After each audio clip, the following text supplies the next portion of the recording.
Buenas tardes a todos los concurrentes. Mis agradecimientos por las palabras de la doctora Muriel Vanega Beltrán sobre mi persona.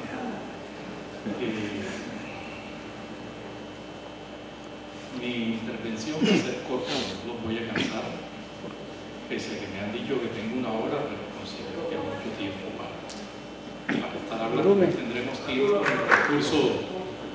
Ya tendremos tiempo en el transcurso de los 4 días restantes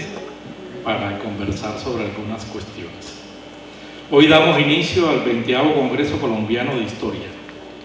Lo realizamos en Cartagena de India, cumpliendo con un anhelo de muchos colegas que han añorado que sea en esta ciudad. Y esto cobra relevancia especial para quienes trabajamos y para quienes estudian en el programa de Historia de la Universidad de Cartagena,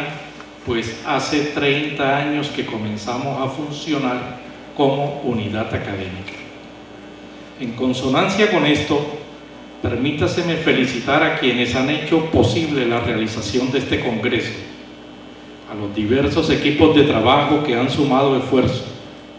la Junta Directiva de la Asociación Colombiana de Historiadores, el Comité Organizador,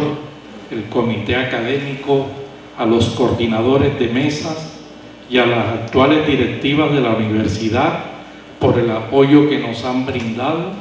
en especial a la continua mediación del historiador William Malcún para el logro de recursos por parte de nuestra alma mater. A las instituciones del orden nacional, departamental y local que han hecho posible que esto sea una realidad, tanto por el aporte presupuestal como por facilitar los espacios para que sesionemos durante 5 días. Y un reconocimiento muy especial para el colega Roycer Flores Bolívar, alma, carne y nervio que ha hecho posible este convite de historiadores. Durante los 3 últimos años hemos visto a Roycer multiplicar sus labores desde la dirección del programa, tanto para lograr meta que ya hemos alcanzado, la acreditación por parte del Ministerio de Educación Nacional, como para conseguir recursos y para comprometer a distintas instituciones para que colaboraran en este proyecto. Conozco al colega hace más de 20 años y doy fe de su capacidad de gestión y de trabajo en equipo. Por eso hoy pido que el Congreso le rinda un fuerte aplauso al colega Roycer por toda la actividad.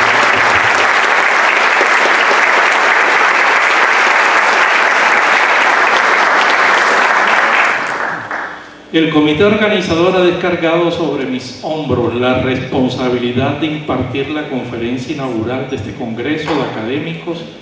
que durante 4 días escucharán y discutirán una agenda en diversos paneles y mesas. Podrán imaginar ustedes los dilemas a que me he enfrentado para escoger el tema para el día de hoy. El que pensaba debía plantearlo en un nivel de la mayor generalidad posible para que se refiriera al estado de nuestra disciplina en el presente. Las lecturas no se hicieron esperar, de varios tratados sobre los giros historiográficos, en especial sobre el paso de la historia social a la cultural, la nueva historia política, el impacto de los estudios de la microhistoria en la actual historiografía, la deconstrucción de los discursos historiográficos de las generaciones que nos han precedido en el ejercicio de nuestra disciplina, la actual historia global, la historiografía intelectual y un largo etcétera. Luego de acumular lecturas, emergió una pregunta clave: ¿qué podría yo aportar de novedoso y decir de novedad desde mi campo de estudios a las reflexiones realizadas por historiadores de diversas latitudes sobre los temas enunciados? Dejo la respuesta en puntos suspensivos. En varias ocasiones, cargando estos dilemas, Consulté a mis amigos historiadores sobre el tema de mi conferencia y todos por unanimidad me respondieron que era mejor que realizara mis propias reflexiones historiográficas desde mi campo, desde el periodo que investigo y desde los actores sociales que vengo analizando en los últimos años, y que expusiera algunas conclusiones provisionales de mis estudios sobre Cartagena y el Caribe de la segunda mitad del siglo XVIII, convenciéndome por parte de ellos de que lo mejor era realizar algunas reflexiones sobre algunos aspectos históricos de y desde esta ciudad de Cartagena que iluminen sus peculiaridades en el pasado nacional y los elementos comunes con el Gran Caribe y los contrastes con otros centros urbanos del país. Me dijeron que teniendo en cuenta que el Congreso se realizaba en esta ciudad, era el escenario ideal para dar a conocer algunos resultados de mis investigaciones sobre la historia social del siglo XVIII. Y creo que no les ha faltado razón, pues pese a sus peculiaridades históricas, Cartagena es un excelente laboratorio para someter a prueba algunos cuerpos de hipótesis que nos han permitido avanzar en el conocimiento, pero que también es necesario aplicarle la duda metódica con base en nuevas y viejas preguntas, con el cruce de nuevos y viejos modelos interpretativos y con la utilización de fuentes ya utilizadas y fuentes novedosas que se exploran en los archivos históricos. Comenzaré en esta dirección por decir una verdad de perogrullo. La historia de Cartagena es un referente obligado en los estudios históricos sobre Colombia y el Caribe, y siempre tendrá algo que ver en la formación de los profesionales de nuestra disciplina. Segunda ciudad del nuevo Reino de Granada después de Santa Fe de Bogotá, único puerto habilitado para el comercio al interior del vasto imperio español, la ciudad de tierra firme con las mejores fortificaciones en toda Hispanoamérica, plaza fuerte con una permanente disposición de tropa, puerto negrero por donde entraron y desde donde se distribuyeron miles de esclavizados, llave hacia el Gran Caribe, receptoras de miles de pesos provenientes de las cajas reales de las audiencias de Quito, de otras ciudades neogranadinas, de La Habana y aún de Nueva España, escenario de las actividades de múltiples empresarios,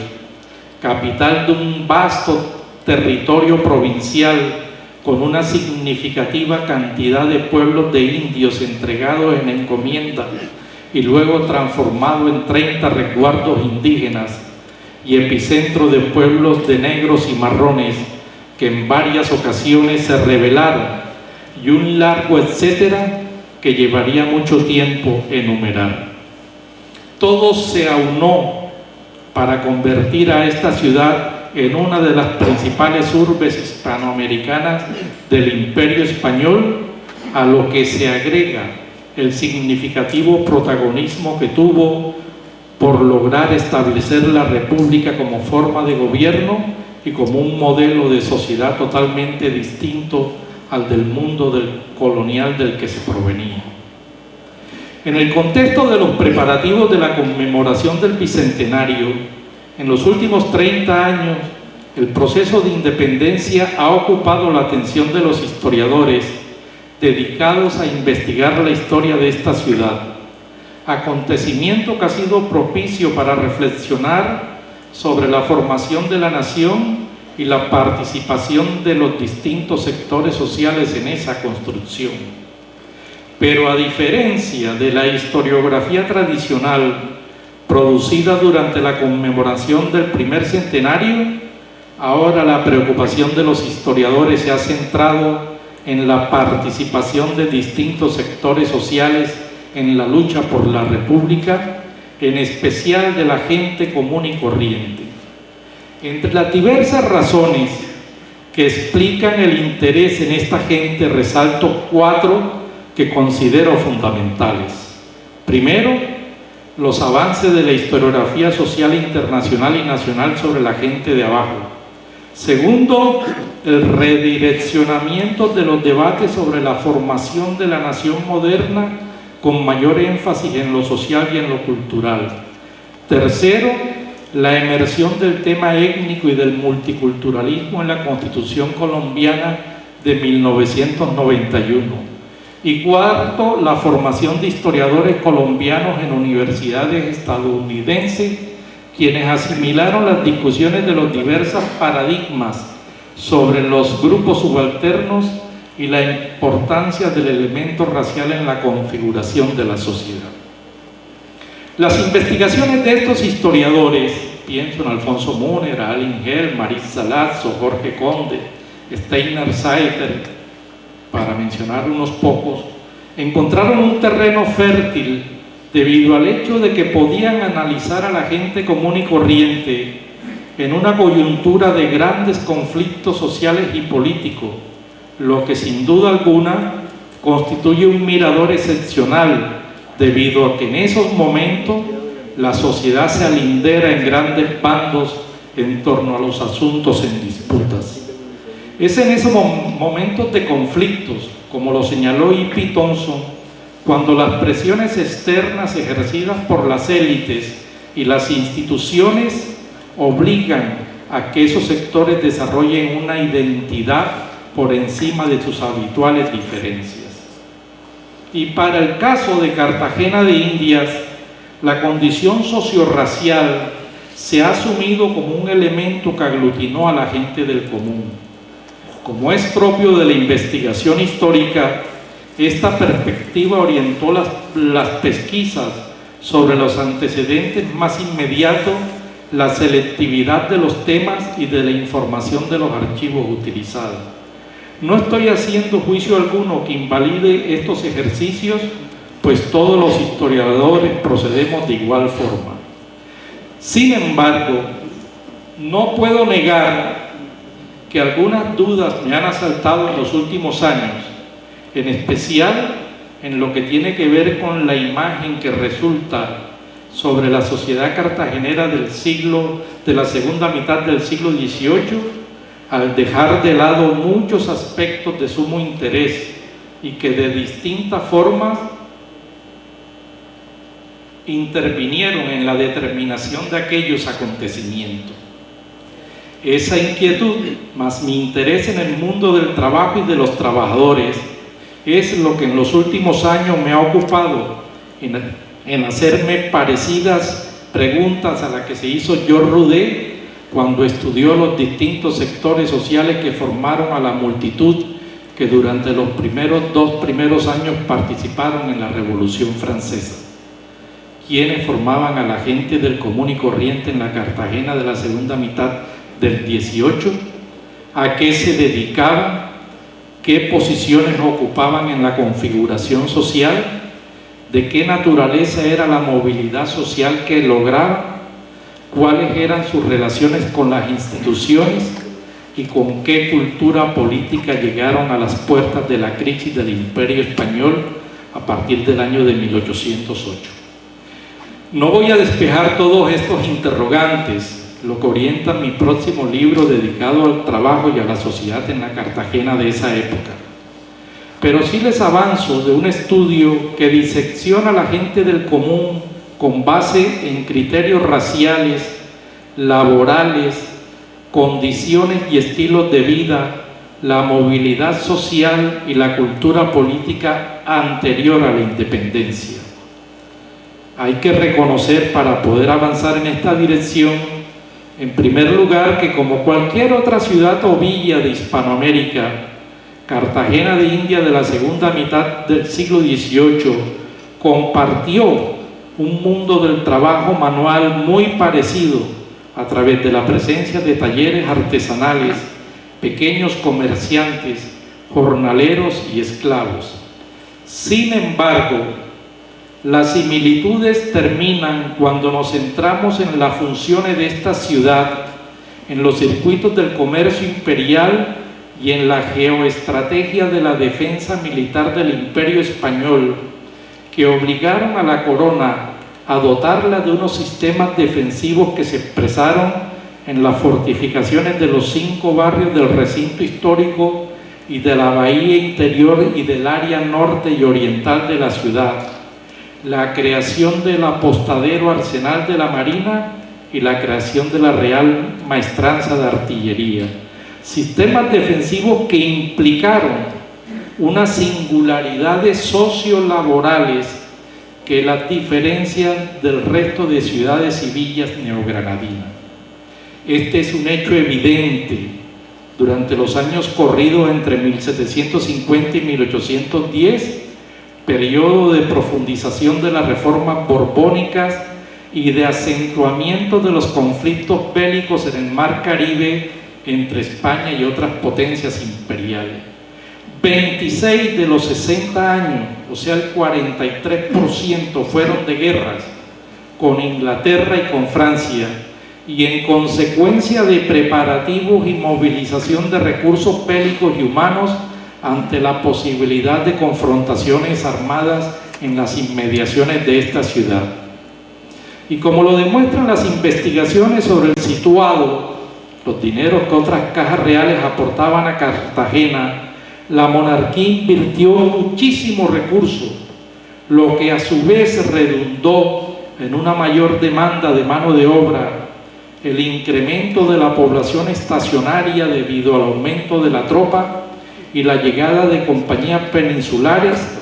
de los matriculados de la mar que se traían de todos los pueblos de la provincia que estuvieran relacionados con la navegación fluvial y marítima, y trabajadores que provenían de las comarcas aledañas. Y además, la construcción y el mantenimiento de esos sistemas defensivos incentivó una economía productiva y comercial que proveía sus necesidades materiales, y un numeroso sector de la sociedad, integrado por gente de distintas condiciones, aprovechó, produjo y comercializó elementos para esas demandas. Este conjunto de circunstancias tuvo repercusiones en el mundo laboral de la ciudad, pues una buena proporción de los dineros que invertía la corona, entre el 30 y el 40%, se destinaban a la contratación de mano de obra, la que se concentraban en grandes cantidades con una singular organización laboral que los regía. En promedio, los trabajadores durante el tiempo que estudio, empleados en las fortificaciones, pasó de 400 anualmente. Y en el arsenal apostadero de la Marina también llegó a la suma de 400 trabajadores. Y en la Real Maestranza de Artillería casi que 50.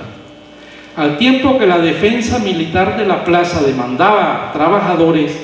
la corona creó en esta ciudad la Real Fábrica de Cigarros,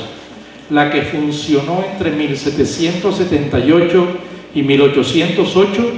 vinculando un promedio de 200 mujeres a las labores productivas, mujeres que salían de sus hogares y eran sometidas a una disciplina a cambio de un salario, congregación de trabajadoras sin par en todo el nuevo reino de Granada. Esta fábrica también representó una ruptura con el modelo del taller artesanal basado en pocos trabajadores, y el paso de la producción casera a la producción manufacturera originó un cambio en las relaciones entre las operarias y el trabajo, pues de lunes a sábado, durante más de 10 horas, pasaban buena parte de su tiempo por fuera de sus hogares, sometidas a controles y a metas de producción establecidas por voluntades externas a los habituales, representados por los mayores de la familia y por los esposos, pero también las convirtieron en aportantes de dinero para sus hogares. Todo esto redundó tanto el mundo del trabajo en los sistemas defensivos como en la Real Fábrica de Cigarros en una especie de replanteamiento de las relaciones entre las instituciones reales y los vasallos. Desde lo social, se trató del incremento del pie de fuerza y de la articulación de la población civil masculina a la defensa como también, como ya dije, de la vinculación a las obras de centenares de trabajadores y de la marinería. Estos trabajadores establecieron vínculos directos con las instituciones militares de las épocas a través de los ingenieros militares, la alta oficialidad del ejército y de la marina, y se comprometieron en la defensa militar directa a través de la prestación del servicio miliciano y de la matrícula de la mar. Formaron las milicias organizadas por armas y por condición sociorracial. Así accedieron al fuero militar, tema que cuenta con una generosa historiografía, pero, como lo señalaré inmediatamente, se trató de una relación que estaba más allá del privilegio que otorgaba el fuero. Por eso he insistido en las últimas publicaciones que he hecho, en compañía del colega Roycer Flores, Muriel Vanegas Beltrán y Maribel de la Cruz, que no puede comprenderse de forma cabal la sociedad de Cartagena de Indias y en especial a su gente del común, sin tener en cuenta la centralidad de los trabajos en los distintos sistemas de defensa, de lo que dependían directamente las colocaciones laborales o que, de manera indirecta, eran aprovechadas las demandas de insumos por gente común y corriente que se convirtieron en proveedores de estas necesidades. Esas formas de trabajo concentrado en grandes cantidades desarticularon y al mismo tiempo se complementaron con el mundo de los pequeños talleres artesanales. Abrieron vías de promoción laboral por fuera de los habituales mecanismos de la cultura gremial, basada en el control directo de los maestros sobre el resto de trabajadores, y también agrietó el trabajo artesanal basado en la unidad familiar. Los controles de los maestros artesanos y los tradicionales mecanismos de promoción laboral, maestros, oficiales y aprendices, fueron atravesados por la organización de los trabajos reglamentados por las ordenanzas reales, que de alguna manera debilitaron esa relación. Pero a su vez, los artesanos que tenían sus talleres encontraron demandas para sus producciones gracias a las distintas capacidades adquisitivas de los trabajadores, soldados y marineros. Y un hecho importante de resaltar: durante el periodo de estudios, los artesanos nativos terminaron por desplazar de manera definitiva a los artesanos españoles, ocupando las maestrías mayores, y hasta lograron contratos de asentistas para proveer a las defensas de los distintos insumos que elaboraban. También accedieron a los grados de la oficialidad miliciana. Esto reforzó el ascendiente que tenían sobre amplios sectores de la población y acentuó la condición de mediadores entre estos y las instituciones. Gracias a esos frentes de trabajo y a la continua demanda de mano de obra, franjas de trabajadores de la ciudad tuvieron oportunidad de mejorar sus condiciones de vida, en especial los trabajadores calificados, y que lograron jornales de proporciones significativas en comparación con los ingresos de los peones rasos. Para los trabajadores calificados, los jornales fluctuaban entre 24 y 8 reales, y para los peones entre 3 y 4 reales. Y aunque la carencia de los archivos locales, en especial de las escribanías y del cabildo, no permiten hacerle un seguimiento detallado a algunos de estos trabajadores en lo relacionado con la adquisición de bienes muebles e inmuebles y de esclavos, el cruce de los indicios que existen en los escasos libros en que se registraron los pagos de derecho de alcabala por compra e introducciones de productos en la ciudad, como también por la posesión de pulpería, compra de inmuebles y esclavos, al igual que de los proveedores del apastadero de la Marina, permiten ver a franjas de estos trabajadores más allá del espacio laboral, aprovechando los circuitos mercantiles que se abrían con la demanda de los insumos del sistema ligados a los trabajos para la defensa de las plazas fuertes y a la milicia, cumplían un papel de primer orden en una ciudad portuaria sometida a la posibilidad de un constante asedio militar por otras potencias, y tomaron parte en la organización, exponiendo sus propios recursos de compañías milicianas a las que vestían y las dotaban de los insumos necesarios para que ésta funcionara. Todo esto, unido a la construcción de un estilo de vida reconocido como honorable y basado no en la preeminencia de cuna, sino en los criterios de valoración establecidos por la comunidad, produjo algunas transformaciones en el tejido social de esta ciudad, promoviendo a sectores de trabajadores calificados a las capas medias de la sociedad. Y si detallamos los listados de los estudiantes que ingresaron al Colegio Seminario Conciliar San Carlos Borromeo, que se creó en el año de 1776, con el propósito de formar sacerdotes y abogados, esto último le fue negado, también encontramos que algunos hijos de estos trabajadores calificados que tenían buenos jornales lograron dispensas por la condición de sus padres de ejercer trabajos manuales y ingresaron a cursar estudios en este colegio. Más allá de la no valoración del trabajo manual por parte de las élites, que es en lo que usualmente insistimos cuando nos referimos a los trabajadores, la gente que trabajaba hacía de sus ocupaciones parte importante de sus vidas y de sus relaciones sociales y con el poder. Y aún españoles de condición social media y baja se vieron precisados a trabajar en las distintas esferas sociales, y así con el tiempo se fue creando una especie de comunidad de trabajo con todas sus complejidades, conflictos y convivencia. Y al hacer de sus oficios el único capital de vida para labrarse una posición en la sociedad, entre la gente del común se operó una transformación de la mentalidad sobre el trabajo manual. Ese desdibujamiento de las relaciones entre la condición socio-racial y el trabajo también resalta en otros planos,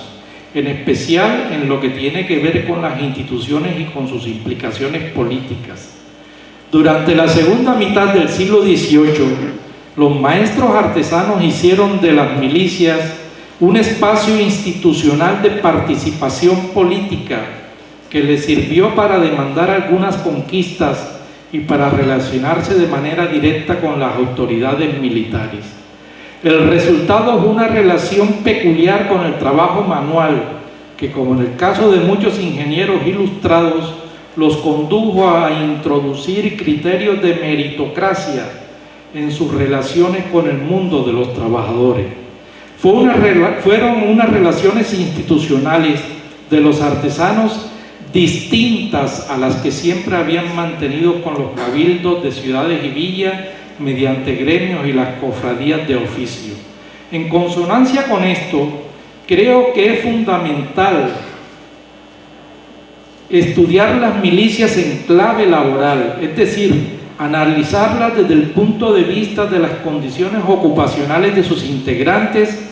pues ayudan a comprender ciertos procesos que se vivieron al interior de esa institución militar. Cuando colocamos el énfasis en esto, comenzamos a ver las disputas que entablaron estos maestros artesanos, que al mismo tiempo eran oficiales de milicia, en torno a rituales y simbología que solamente estaban adscritos a la oficialidad blanca. Y paulatinamente fueron logrando algunas conquistas, a tal punto que a las puertas de la crisis de 1808, ya los artesanos maestros que estaban al frente de la oficialidad miliciana reclamaban un trato totalmente igual con la oficialidad blanca, aduciendo que no había ninguna diferencia en la capacidad de sacrificios que realizaban en la prestación del servicio militar y en la defensa del rey. Como podrán concluir, se trataba de una sociedad difícil de definir, con los usuales recursos de llamarla una sociedad esclavista o con una imagen polarizada de blancos por una parte y gente de color por otro lado. Durante la segunda mitad del siglo XVIII la esclavitud estaba muy agotada en la ciudad, hasta el punto que entre 1751 y 1805 se había pasado de una relación de un esclavo por 4 libres a una relación de un esclavo por 8 libres. Y el trabajo asalariado se había incrementado de forma ostensible. Para finales de esa centuria, un importante sector de trabajadores calificados ha logrado diferenciarse de los estratos más bajos de la población libre y han pasado a formar parte de algunas de las franjas de las capas medias y estaban diseñando estrategias para consolidar esa posición en el orden social. Esto se constata al observar en la documentación del Archivo General de la Nación y de los archivos españoles los desplazamientos en el espacio urbano y pasar de estar viviendo en casas multifamiliares a viviendas propias, lo que demuestra este proceso de movilidad. Y también, como ya lo dije, el lograr que algunos de los miembros de sus familias ingresaran al Colegio Seminario Conciliar San Carlos Borromeo. Como podrán imaginar, la sociedad de la Cartagena de la segunda mitad del siglo XVIII era la más compleja de todo el nuevo reino de Granada. Pero es un hecho que solamente podemos percibir y estudiar cuando pasamos de los determinismos monocausales, sea económico, sea racial, a tener presente que el orden social tiene múltiples determinaciones relacionales y que, aunque los historiadores privilegiamos algunas de esas causas en función de los propósitos de nuestras indagaciones, cuando la erigimos a la condición de explicación absoluta y dejamos de lado los demás factores que intervienen en la configuración del orden social, el resultado es que de nuevo abrimos la puerta a las diversas variantes del unideterminismo que tantos errores nos llevó a cometer en el pasado. Por otra importancia, está la importancia que debe darse a las relaciones entre las acciones humanas y los hechos materiales que perpetúan la vida de una sociedad específica. En los últimos decenios, distintas corrientes historiográficas surgidas del llamado giro cultural han acentuado una interpretación de las ciencias sociales que divorcia el mundo de la cultura del mundo de la vida material, estableciendo hiatos entre el factor que se privilegia y los demás elementos que determinan la vida de las personas y los grupos sociales, cerrándonos a la posibilidad de comprender la sociedad como un campo multirelacional y multicausal. Se olvida que cualquiera que sea el aspecto que escojamos en nuestras indagaciones, siempre debemos realizarlas integrando los múltiples planos de esas relaciones implicados en el tema que nos interesa. Una historia del trabajo y de los trabajadores, por ejemplo, tiene que ver tanto con las condiciones materiales de vida de quienes ejercen las distintas ocupaciones, como también de las relaciones que entablan en el ejercicio de los oficios, las formas de sociabilidad que desarrollan en y por fuera de los espacios laborales, las ubicaciones de los oficios y de sus ejercitantes en el orden social y, en consecuencia, las incidencias de otros factores como la raza, las valoraciones estamentales, las relaciones de género y de generaciones constituyen otras variables más que intervienen en estas determinaciones multirelacionales. Al igual que el resto de personas de Hispanoamérica del siglo XVIII, por ejemplo, los trabajadores de Cartagena de India eran vasallos del rey, eran vecinos, al tener una adscripción territorial en una población que en comparación con los forasteros le otorgaban privilegios, tenían una ocupación podían pertenecer a una corporación y ser cofrades del patrono de su oficio, formaban parte de la milicia, habitaban en un barrio y en una calle específica, algunos eran propietarios de sus viviendas, poseían unos estilos de vida que los diferenciaban de otros sectores, podían saber leer y escribir, podían vivir en unión legítimas y muchas otras condiciones valorativas, o contaban con alguna de estas características de la vida social, o también podían carecer de todas ellas. En sus relaciones con las demás personas y en los vínculos de las esferas sociales a que estaban integrados con otras de superior, igual o de inferior calidad, los individuos establecían normas de convivencia y al mismo tiempo entraban en conflictos. Estas múltiples formas de pertenencia, especie de juego de muñeca rusa, podían determinar diversos intereses, y las convivencias y los conflictos que se suscitaban se llevaban de tal manera que se beneficiaran o afectaran al menor o a la mayor cantidad posible. Aún ni colocando el acento en la forma como las élites veían y ascribían a los de estos individuos, solo a partir de la condición racial, si queremos realizar un estudio más detallado posible, no podemos omitir los múltiples campos a los que me he referido. En fin, para terminar, considero que la Cartagena de la segunda mitad del siglo XVIII era una sociedad difícil de comprender de acuerdo a los modelos que en los últimos años hemos desarrollado solamente para estudiar la sociedad en los momentos de grandes conflictos sociales. Cuando pasamos de los conflictos sociales al estudio de la vida cotidiana, esa esfera donde desenvolvemos casi que el 90% de nuestras vidas, lo que se impone es la necesidad de tener en cuenta una cantidad de factores para poder entenderlo. Y además, y en esto estoy aventurando una hipótesis, creo que la Cartagena de la segunda mitad del siglo XVIII era una sociedad hasta cierto punto moderna, si se le mira, por el desarrollo de formas de trabajo asalariado que estaban muy restringidos en otras partes del nuevo reino de Granada. Y creo, y con esto termino, que lo que he dicho tiene validez también para cualquier otra ciudad que estuviera ligado a la defensa del Imperio Español. La Habana, San Juan de Puerto Rico, Veracruz, Campeche, aún Portobelo, para solo mencionar en el Caribe, al que hemos considerado como un lago de piedra en el sentido que es un mar fortificado en sus islas y en la costa meridional, son sociedades que de alguna manera compartían estas características con Cartagena de India. En ese sentido, lo que le vino a la ciudad después con el triunfo definitivo de la República fue la pérdida, el tránsito de ser una ciudad imperial a ser una ciudad republicana implicó una enorme pérdida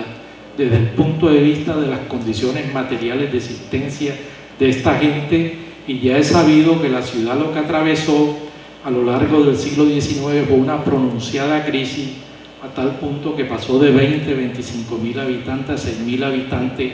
para los años 70 del siglo XIX. En fin, esta es la Cartagena que considero que debe ser repensada, y de alguna manera son elementos de análisis que nos ilustran para poder hacer trabajos comparativos con el resto de las ciudades del nuevo Reino de Granada. Muchas gracias.